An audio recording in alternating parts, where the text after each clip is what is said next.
Voice, आज की आवाज।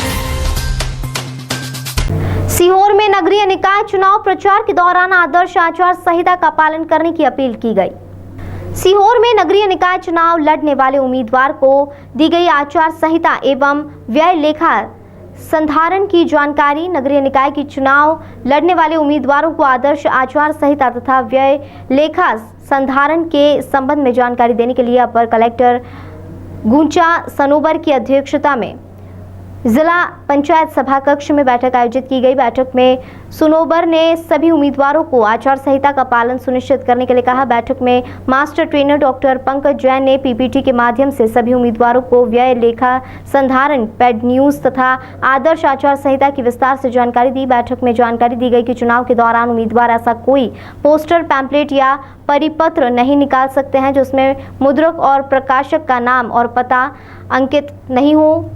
किसी उम्मीदवार के निर्वाचन की संभावना पर प्रतिकूल प्रभाव डालने के उद्देश्य से उनके व्यक्तित्व, आचरण और चरित्र या उम्मीदवारी के संबंध में ऐसे कथन या मिथ्या समाचार का प्रकाशन नहीं किया जाए। चुनाव सभा में गड़बड़ी करना या विघ्न डालना भी निर्वाचन कानून के अंतर्गत अपराध माना जाएगा। निर्वाचन क्षेत्र में मतदान की समाप्ति के लिए नियत किए गए समय से 48 घंटे पूर्व तक की अवधि के दौरान कोई भी व्यक्ति ना तो सार्वजनिक सभा बुलाएगा और ना ही आयोजित करेगा और ना ही उसमें उपस्थित होगा। बैठक में जानकारी दी कि पेड न्यूज से संबंधित मामलों पर भी विशेष नजर रखी जा रही है। कोई भी सूचना या खबर का प्रकाशन या प्रसारण किसी उम्मीदवार के हित में हो या उसकी चुनावी संभावनाएं बताई जाए तो वैसी सूचनाओं पर भी विशेष ध्यान दिया जाए। उम्मीदवारों की गतिविधियों पर कड़ी नजर रखी जाएगी। ऐसे में उम्मीदवारों को ऐसे सभी कार्यों से परहेज करना चाहिए जो निर्वाचन कानून के अंतर्गत अपराध हैं। बैठक में संयुक्त कलेक्टर ब्रजेश सक्सेना सहित अन्य अधिकारी एवं निर्वाचन लड़ने वाले उम्मीदवार उपस्थित रहे।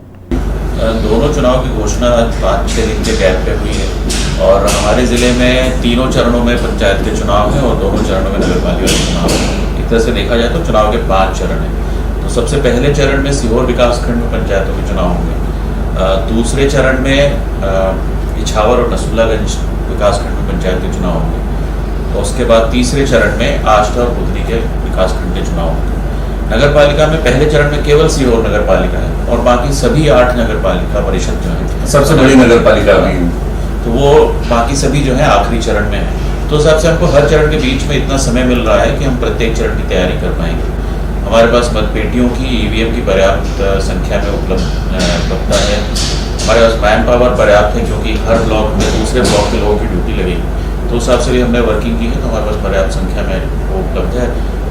पुलिस फोर्स भी हमारे पास इनफ क्वांटिटी में है और हम क्योंकि हर फेज़ में पुलिस फोर्स रोटेट होती रहेगी तो हमने कैलकुलेशन की है तो प्रत्येक फेज़ में हमारे पास पर्याप्त पुलिस फोर्स रहेगा जिसको हम केंद्रों पर डिप्लॉय कर सकेंगे। तो सभी तैयारियों की समीक्षा हमने कई स्तर पे की है और अभी तक हम तैयारियों से संतुष्ट हैं और हमें पूरा विश्वास है कि प्रत्याशियों के ग्राम पंचायतों में खर्चे को लेकर कोई नियम नहीं आए हैं और इसलिए उसमें कोई ऐसी सीमा या कोई व्यय लेखा का नहीं है। लेकिन नगरीय चुनाव के लिए व्यय लेखा का संधारण भी करना पड़ेगा कैंडिडेट्स को और उसकी सीमा भी तय की गई है। जैसे सीहोर नगर पालिका में अलग सीमा है, आष्टा में अलग है क्योंकि अलग साइज की नगर पालिका और बाकी नगर परिषदों में 75,000 की सीमा है। न केवल पार्षद के प्रत्याशियों को उस सीमा के अंदर व्यय करना है बल्कि उसका लेखा जोखा भी मेंटेन करना है और काउंटिंग खत्म होने के 1 महीने के अंदर उनको रिटर्निंग अफसर को उसको जमा कराना होगा।